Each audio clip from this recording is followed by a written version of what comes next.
nous avons vu l'annonce d'une campagne nationale de vaccination annoncée le 22 mars par Ali Bongo contre la Covid-19.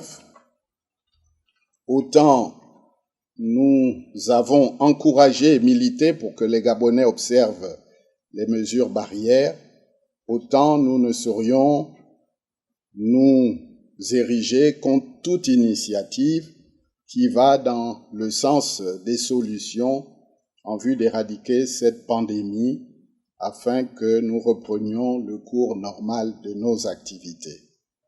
C'est dans ce sens que nous exprimons notre satisfaction à l'État chinois pour le don de 100 000 doses de vaccins à notre pays.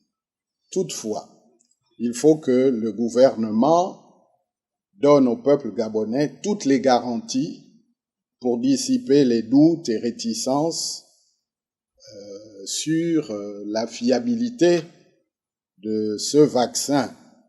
Et nous déplorons l'absence de campagne d'explication spécifique pour susciter un climat de confiance nécessaire qui permettrait d'emmener le plus grand nombre effectivement à accepter de se faire vacciner.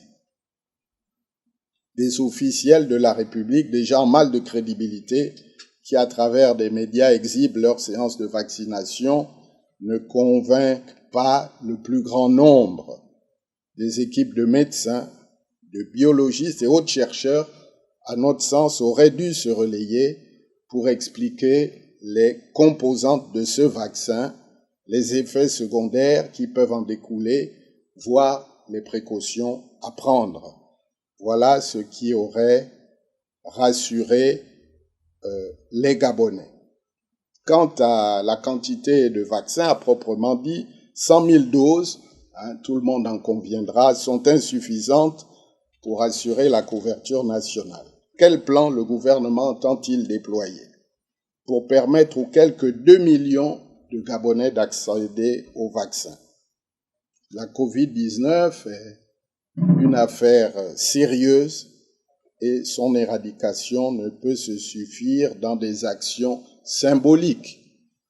Certes, on annonce l'arrivée prochaine d'autres lots de vaccins, Sputnik en provenance de Russie, ou dans le cadre de l'opération COVAX de l'OMS, sans qu'un calendrier précis de ces livraisons ne soit indiqué. En d'autres termes, la campagne actuelle ne se fonde pour le moment que sur le don reçu de la Chine. Comment peut-on, en toute responsabilité, baser la politique vaccinale d'un pays pour faire face à une pandémie aussi insidieuse que sur une donation qui, du reste, comme nous l'avons dit, ne porte que sur une quantité de vaccins notoirement limitée? Quel est le plan du gouvernement pour éviter les discriminations et toucher tous les pans, toutes les strates de la population? Voilà quelques questions, évidemment,